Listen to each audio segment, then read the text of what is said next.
Honey, thank you for that one. And it's time for our community segment here on this Friday, which means that we've got Mary O'Connell back for Running on Ice. And Mary, today may be Friday, but we're kind of combining Running on Ice and Check Call today because we're talking about building your own fleet instead of working through a 3PL and maybe the benefits and some of the hardships that come with that. So let's break it down. How do you know when it's time to strike out on your own and get your own trucks? Well, it's actually been something that a lot of shippers have been kind of moving towards lately, especially, those cold chain shippers. A lot of them are moving towards building their own private fleet and then kind of having for those longer hauls, like the 800 something miles, those are something that's when they'll, maybe reach out to a spot board or give it to a freight broker to handle. A lot of them are moving more towards an increase in private fleets. So, or like maybe a dedicated fleet that handles everything within 200 to 300 miles of a facility. And then everything left over just kind of goes to a freight broker or, it's not something that the fleet typically handles because that's the advantage of that private fleet is it's a little easier to recruit drivers and, it's just a little bit easier for the driver retention side because there's a guaranteed schedule. Your drivers are going to get home time every night. Very rarely will they be, stuck in the middle of nowhere halfway across the country because everything's happening within those 200 to 300 miles.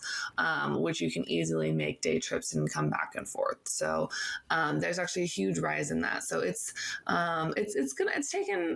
taking off, but with it, obviously now a shipper has to manage that entire fleet and basically bring on a logistics arm within the organization, which sometimes can be pretty expensive. What's been the catalyst that kind of started this? Did shipper just realize, hey, we've got money, we've got some opportunities here, we're going to do this? Or was there something that sparked this movement? Obviously the shipper is not like, oh, I have all this money to burn. Let me just go ahead and start my own fleet.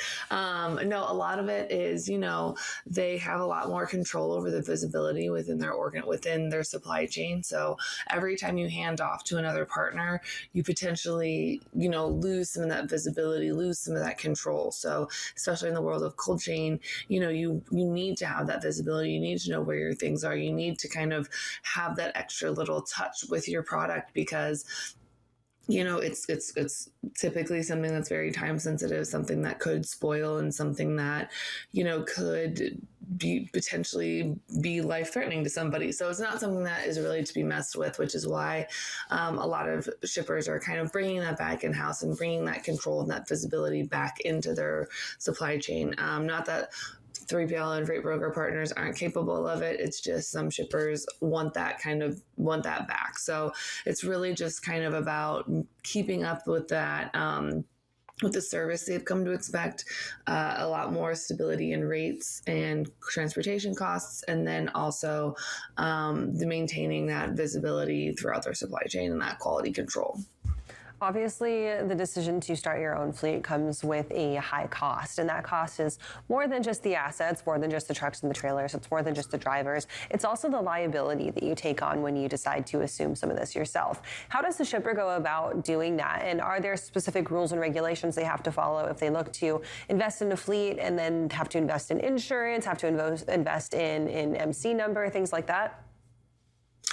So really there's all of that delightful paperwork that comes with it. So it's all of the, making sure they have driver background checks, making sure that, if they are partnering with a driver staffing agency that, they've properly vetted that, obviously the equipment, your insurance, it will make your costs go up, which is why if a shipper is considering doing it, it's really important to weigh the cost and the advantages of handling it yourself, excuse me, or dealing with a freight broker or a 3PL that has a specialty in moving your product. So if you have produce, then obviously dealing with a 3PL or freight broker that moves produce, it's really important to kind of weigh the advantages that they have and the advantage of starting everything yourself, and kind of see, is it a cost thing? Is it a rate thing?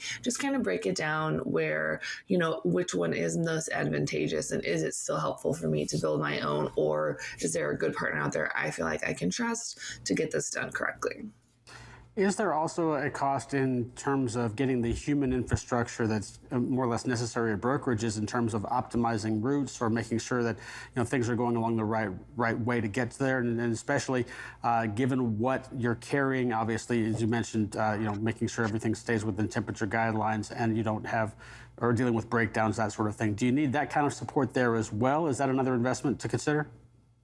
Oh, absolutely. The human capital of it will always be there. A lot of not I wouldn't say a lot of shippers, but some shippers will still have a logistics team, even if they have a freight brokerage and they're there to basically, send over the loads for the week. They are still doing some of the supply chain and some of that logistics and transportation aspects of everything. They just have a much smaller team. So they would just have to hire on a few more people if they were to take it out of a 3PL or freight broker and move it in-house directly. They would just have to, hire some more people, which obviously, as 3PLs and freight brokers have learned, it's kind of a bleak transportation market out there, or at least a bleak employment market. So it's going to take longer, and you're probably going to have to pay more to get those qualified and talented people into your organization. Which, as long as you sign that waiver and you accept that, I know I'm going to have to spend a little bit more.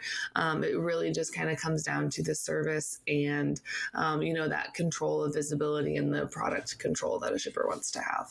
So last question for you, Mary. When it comes time to build that fleet, is it better to do it in a down market like this, or is it better to do it when the market flips and the carriers are in control of pricing and things are a little bit more expensive? Do you outsource your transportation so you might as well bring it in-house?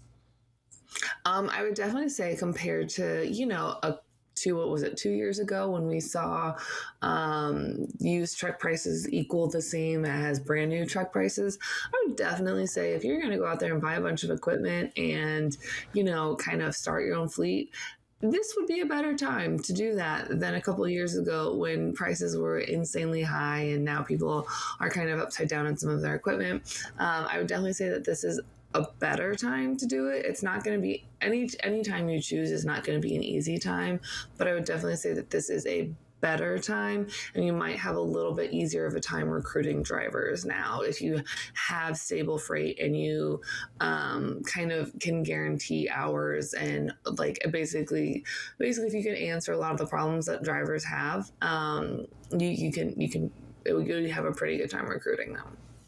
See, a good idea for some people, but also a huge commitment there as well. Mary O'Connell, thanks so much for joining us. Anytime, guys. Thanks for having me.